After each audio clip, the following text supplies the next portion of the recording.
Posible nga ba na itong si Calvin Abueva ay i-ban ulit ng PBA? Pagkatapos ito nung nangyari kung saan yung medyo delikado yung ginawa niyang foul dito kay Xavier Lucero. Ito'y dineklara lamang na F1, no? Pero base dun sa mga reports na lumalabas, baka daw i-upgrade ito sa flagrant 2 at kapag yan ay nangyari, automatic 1-game suspension. At dahil nga dun sa previous records nitong si Calvin Abueva, baka lumaki yung tsansa na mas humaba pa yung suspension nito, baka maging multiple games. Kaya yan ngayon, yung pinag-iisipan ng mga fans dito kung yan ang mangyayari.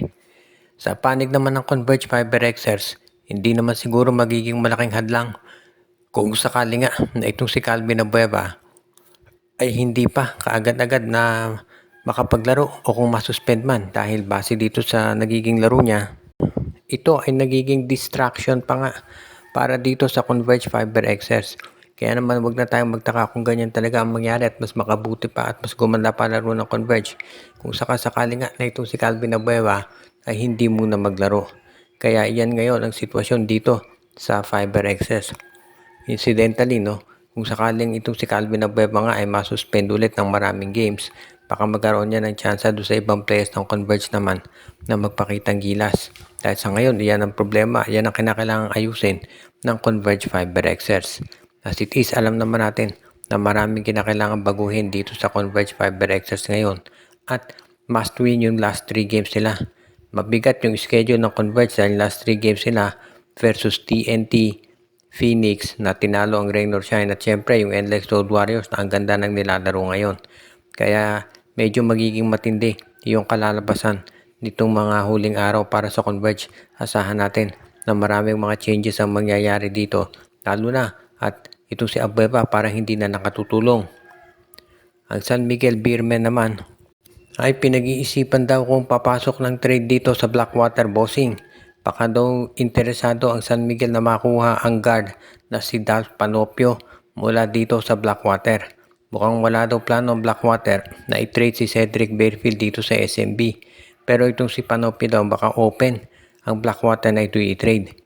Hindi pa natin tiyak kung ito'y tatanggapin ng San Miguel, no? Pero posible na pumayag ng SMB kung sakasakali. Mahusay itong si Dalf Panopio at sigurado isa siya doon sa makakatulong talaga dito sa San Miguel Beermen kung sakasakali nga na ito'y makuha nila. Pero syempre kinakailangan lamang talaga na masiguro na magiging maayos yung transaction dito dahil ang Blackwater, of course, yan ay nandun sa MVP group. Kaya naman kinakailangan talaga na medyo maging matindi yung pag-uusap ng dalawa para masiguro na itong kanilang susunod na magiging transaksyon kung matuloy man ay magiging maganda. Kaya tignan natin kung itong si Coach Leo Austria at si Coach Pat Aquino ay magkakasundo pagdating dito sa pagtitrade para kay Dalf Panopio. Sa ngayon kasi ang San Miguel Beer maliwanag na naghahanap ng isang point guard na pwedeng makatulong dito kay Chris Ross at ito nga yung pagkakuha nila kay Dalf Panopio ang baka isa doon sa mga steps na magagawa at makakatulong para dito sa San Miguel Beermen. Kung sakasakali, hindi naman nakakapanibago to dahil ang San Miguel talaga patagal nang iniintay yung bagong point guard na magdidirehe dito at sa kanilang mga plays at magmamando. Kaya yung pagdating ni Dalf Panopio kung sakasakali malaking bagay yan. Hindi naman kinakailangan miss ko ng malaki ni Panopio dito sa San Miguel Beermen dahil syempre marami ng scorers dyan kaya hindi ito magiging problema para dito sa San Miguel kahit hindi ito maging malaking scorer. Basta maka-hit lang siya o makatira ng mga outside siya so okay na yan para dito kay Coach Leo Austria. Samantala naman pinutol na ng Phoenix Fuel Masters yung winning streak ng Rain or Shine nang in-overcome nila yung 18-point lead. 18 lamang ng Rain or Shine pero nakahabol itong Fuel Masters at sobrang baba ng score ng ROS na ang ganda ng depensa talaga ng Phoenix. At dahil dito umangat na sa 5 yung panalo ng Fuel Masters at malaki na ang tsansa nila ngayon na makapasok dito sa playoffs. Kaya sa tingin ko, medyo maganda na ang lagay nitong Phoenix Fuel Masters ngayon. Basta wag silang madidisgrasya sa mga huli nilang laro. Kaya nga itong Phoenix Fuel Masters ngayon sa tingin ko, malaki tsansa niyan. Sa tingin ko, no, yung matatanggal ng mga teams ngayon, most likely yung Macau, itong Terra Firma, Blackwater, Titan Ultra at pati na itong Converge. Itong Converge kasi ang bigat ng tatlo nilang huling laban, NLEX, TNT at saka Phoenix, kaya malamang nga yung 5 yan ang matanggal at yung 8 matitira yun, placing na lang ang pag-uusapan dito. Pero so far dito sa Phoenix Fuel Masters, no, mukhang wala daw silang balak na gumawa ng trade, although maraming mga teams ngayon ang nakaka-interest na mag-acquire ng mga players nila. Pero si Coach Charles Yu mukhang determinado na i-retain muna yung core lineup nitong Phoenix Fuel Masters para masiguro na ma-achieve niya yung kanyang goal. Alam naman natin, nung kinuha si Charles Yu ng management, ang objective para dito ay makapasok ang Phoenix sa playoffs dahil 5 sunod na conference na sila na hindi nakakapasok. Kaya nga yun, kung magawa yan ni Coach Charles Yu na madala sa playoffs itong Phoenix kahit meron silang twice to beat disadvantage, mission accomplished na yan para sa kanya dahil nakita natin na ilang conferences na yan hindi nagawa ni Jamaica Jarin at itong si Willie Wilson. Kaya itong paggawa ng Phoenix na pagpunta sa playoffs sa tingin ko ang laking bagay niyan para dito sa kumpiyansa ng mga players at pati na ng coaching staff nitong Phoenix Fuel Masters. Kaya yan talaga magandang development. Sa panig naman ng Barangay Ginebra ay nakikipag-usap na raw sila dito naman sa Titan Ultra na mukhang desperado na dahil natambakan sila ng Macau Black Bears o Macau Black Knights, no? So makikipag-trade na raw itong Titan Ultra at ang Barangay Ginebra din daw posible na makipag-trade ulit dito sa Terra Firma Jeep. Meron ding usap-usapan na baka daw sa Converge Fiber Excess kausapin din ng Ginebra. So maraming mga trade transactions na pwedeng gawin at pasukin itong kuponan ni Coach Tim Cone para magpalakas dito sa darating na playoffs.